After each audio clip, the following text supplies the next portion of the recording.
Olá, o meu nome é Ana Carla e dando continuidade às aulas do terceiro ano do ensino médio, nós vamos falar sobre as cônicas.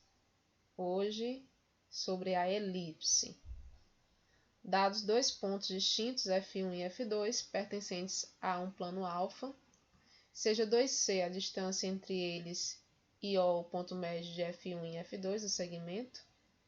Elipse é o conjunto dos pontos de alfa, do plano alfa, cuja soma das distâncias a F1 e F2 é igual à constante 2A, onde 2A é maior que 2C.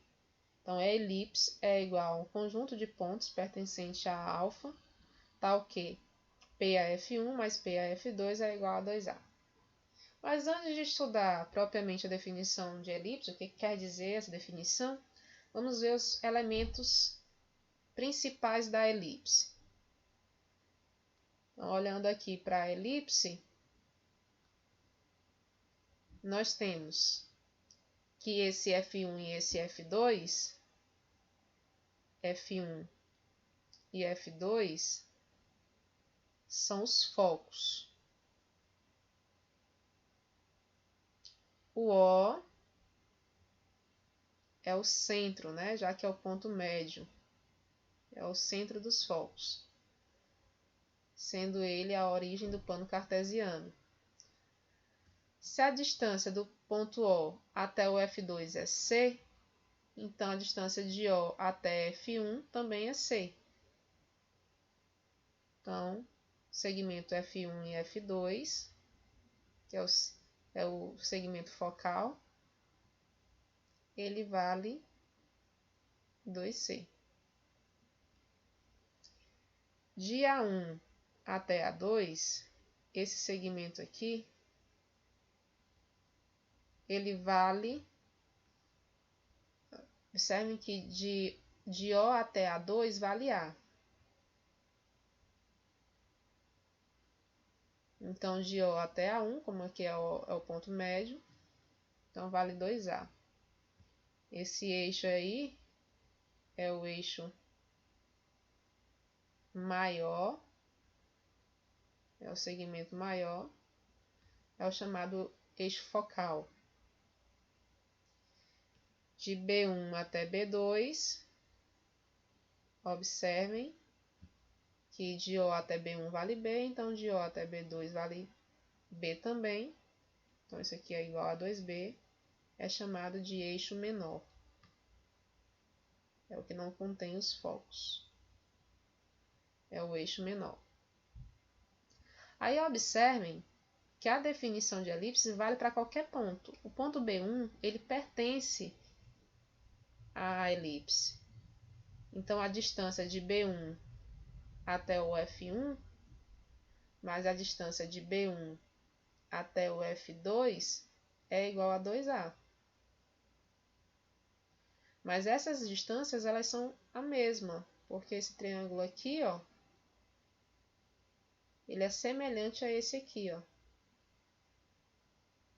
Se a distância de B1 até F1 é a mesma distância de B1 até o F2, a gente pode concluir, ó, que cada distância dessa vale A. É por isso que de B1 até o F2 é igual a A. Como isso é válido, observando esse triângulo 2 aqui, o OF2B1, nós garantimos que o Teorema de Pitágoras está aí relacionado, onde o A é metade do eixo maior, o B é metade do eixo menor e o C é metade do segmento focal, da distância entre os focos, né? Então, nós temos a relação Teorema de Pitágoras. E também é importante vocês saberem sobre a excentricidade. O que é a excentricidade? É a divisão de 2C sobre 2A. Isso aqui é a mesma coisa que C sobre A, tá? Que é chamado de excentricidade.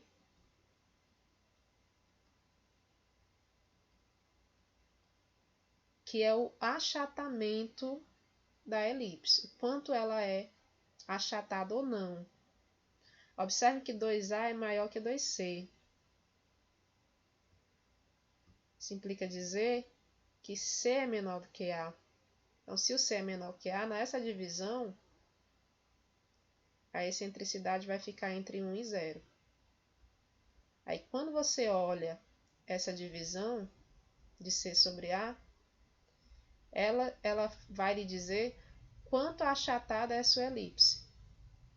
Observe que quanto mais próximo de 1, ó, 0,9 aqui, ó, mais achatada é a elipse.